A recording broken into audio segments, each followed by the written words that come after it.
पैदावार को हर वर्ष बढ़ाते रहना, हर फसल को एमएसपी पर खरीद की गारंटी देना, उसके खेत की मिट्टी की सेहत अच्छी रखना, उसके पानी की हर बूंद से अधिक उपज लेना, उसे अच्छे बीज, खाद और कीटनाशक उपलब्ध करवाना, उसकी रासायनिक खाद पर निर्भरता कम करना, प्राकृतिक और जैविक खेती को बढ़ावा देना और उसकी आय को लगातार बढ़ाते रहना हमारी सरकार की पिछले 10 वर्षों की तरह इस वर्ष भी परम प्राथमिकताएं रहेंगी।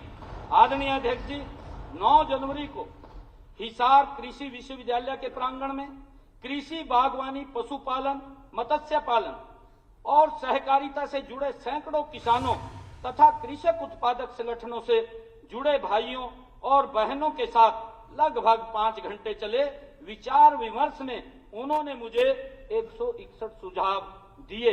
मुझे खुशी है कि हर वक्ता ने मेरी फसल मेरा ब्यौरा पोर्टल, ई खरीद पोर्टल, मेरा पानी मेरी विरासत, भावांतर भरपाई, फसल अवशेष प्रबंधन, प्रोत्साहन और प्राकृतिक खेती जैसी हमारी अनेक योजनाओं की भूरी भूरी प्रशंसा की तथा इन सभी नवाचारों को आगे बढ़ाने का आग्रह भी किया है। आदरणीय अध्यक्ष जी, उस बैठक के प्राय सभी सुझावों को इस बजट में मैंने किसी न किसी रूप में सम्मिलित करने का पूरा प्रयास किया है। इनमें से 6 नीतिगत सुझावों का मैं पहले वर्णन करना चाहूंगा। सभी किसानों का कहना था कि जहां एक और सरकार उन्हें सस्ती दरों पर अच्छे बीज, खाद और कीटनाशक उपलब्ध कराने में पूरी मेहनत करती है, वहीं हमारे समाज की कुछ काली भेड़ें किसानों को नकली बीज व कीटनाशक बेचकर बर्बाद करने का प्रयास करती है। किसानों को इनके चंगुल से बचाने के लिए सदन के इसी सत्र में हम एक बिल लेकर आएंगे। मेरा सभी माननीय सदस्यों से अनुरोध है कि जिस प्रकार आपने पिछले सत्र में हरियाणा कृषि भूमि लीज बिल को सर्वसम्मति से पारित किया था, उसी प्रकार आप इस बिल को भी सर्वसम्मति से पारित करें।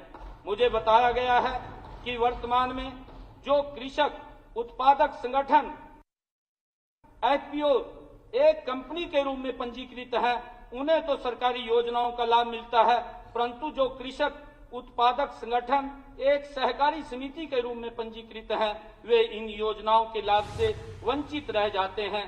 इस अंतर को समाप्त करने के लिए हम शीघ्र ही एक नई बागवानी नीति लाएंगे, जिसके तहत मूल्य संवर्धन, भंडारण, प्रौद्योगिकी, मार्केटिंग, प्राकृतिक व जैविक बागवानी को दोनों प्रकार के एफपीओ के माध्यम से प्रोत्साहन दिया जाएगा।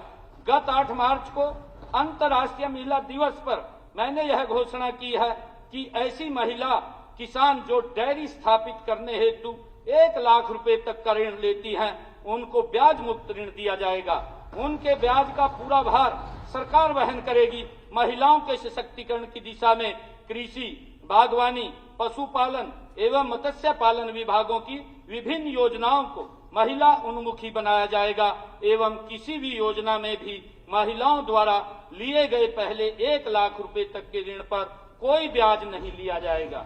माननीय अध्यक्ष जी, पोषक तत्वों से भरपूर गोबर खाद फसलों के लिए अच्छा उर्वरक होती है। प्रदेश में गोबर खाद को व्यवस्थित तरीके से व्यापक प्रोत्साहन देने के लिए सरकार द्वारा शीघ्र ही एक नीति बनाई जाएगी। मोरनी हमारा पहाड़ी क्षेत्र है, जहां किसानों को फसल उत्पादन में विशेष कठिनाइयों का सामना करना पड़ता है। यहां के किसानों की आय बढ़ाने के लिए सरकार शीघ्र ही एक विशेष कार्य योजना बनाएगी। आदरणीय अध्यक्ष जी, पशुपालकों की आय बढ़ाने के लिए बकरी और भेड़ की उच्च आनुवंशिक नस्लें जैसे बिट्टल, सिरोही, मुंजल आदि जो हरियाणा में नहीं पाई जाती हैं, उन्हें हमारे किसानों को उपलब्ध कराने के लिए भी सरकार आगामी वित्त वर्ष में एक नई योजना की शुरुआत करेगी। माननीय अध्यक्ष जी, मैंने कृषि क्षेत्र के लिए वर्ष 2025-26 में जिन महत्वपूर्ण कदमों के लिए बजट प्रावधान किया है, उनमें से केवल 38 के बारे में आपको बताना चाहूंगा। वर्ष 2024-25 के 25,000 एकड़ भूमि में प्राकृतिक खेती के लक्ष्य के मुकाबले मैंने इस वर्ष 1 लाख एकड़ भूमि का लक्ष्य निर्धारित किया है। साथ ही देसी गाय खरीदने के लिए दिए जाने वाले 25,000 के अनुदान को बढ़ाकर 30,000 रुपए किए जाने का मेरा प्रस्ताव है। आदरणीय अध्यक्ष जी, अभी तक कम से कम 2 एकड़ भूमि पर प्राकृतिक खेती करने वाले किसानों को इस योजना का लाभ मिलता था। इस सीमा को घटाकर मैंने 1 एकड़ किए जाने का प्रस्ताव रखता हूं। मैंने लवणीय नमकीन भूमि को पुनर्जीवित किए जाने के चालू वर्ष के 62,000 एकड़ के लक्ष्य को वर्ष 2025-26 में बढ़ाकर 1 लाख एकड़ किए जाने का प्रस्ताव किया जाता है। मेरा पानी मेरी विरासत योजना के तहत मैं धान की खेती छोड़ने वाले किसानों को मिल रही अनुदान राशि 7,000 रुपए प्रति एकड़ से बढ़ाकर 8,000 रुपए प्रति एकड़ करने का प्रस्ताव रखता हूं। साथ ही जो ग्राम पंचायतें अपनी काश्त लायक भूमि को धान उगाने के लिए पट्टे पर देने की बजाय खाली छोड़ेंगी, उन्हें भी अब यह प्रोत्साहन राशि उपलब्ध कराई जाएगी। सभी जानते हैं कि धान की सीधी बिजाई में 20% से 30% तक कम पानी लगता है। धान की ऐसी बुआई अर्थात DSR की अनुदान राशि अभी 4,000 प्रति एकड़ है। मैं इसे बढ़ाकर 4500 रुपए प्रति एकड़ का प्रस्ताव रखता हूं। आदरणीय अध्यक्ष जी, धान की पराली का प्रबंधन करने वाले किसान को अभी 1,000 रुपए प्रति एकड़ अनुदान राशि मिलती है। इसे बढ़ाकर मैं 1,200 रुपए प्रति एकड़ करने का प्रस्ताव करता हूं।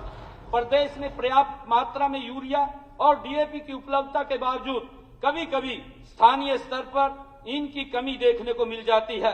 किसानों के सुझाव के अनुरूप उर्वरक के तर्क संगत प्रयोगों के लिए मैं इनकी बिक्री को मेरी फसल मेरा ब्यौरा पोर्टल से जोड़े जाने का प्रस्ताव रखता हूं।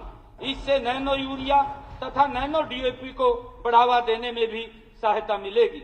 आदरणीय अध्यक्ष जी, फसलों को एक गेट पास जारी करने की पिछले खरीफ में शुरू की गई प्रथा को अब सभी फसलों पर लागू किया जाएगा।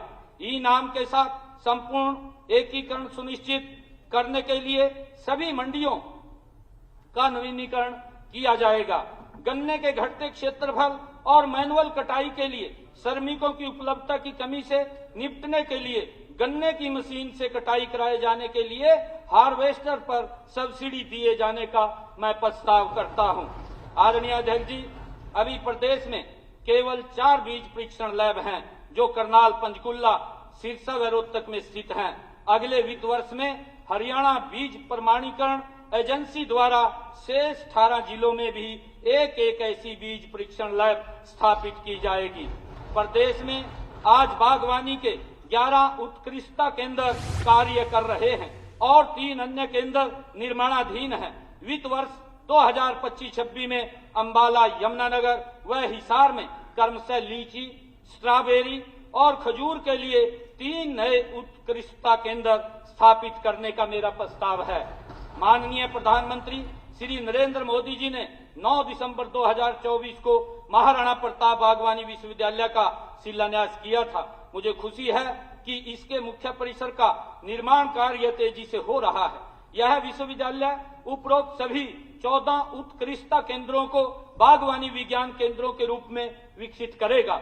माननीय अध्यक्ष जी, बागवानी में क्षेत्रीय विशिष्ट अनुसंधान आवश्यकताओं को पूरा करने के लिए चांदसौली, अंबाला में बागवानी विश्वविद्यालय द्वारा बनाए गए बागवानी अनुसंधान केंद्र का उद्घाटन मेरे द्वारा इसी वर्ष 20 जनवरी को किया गया।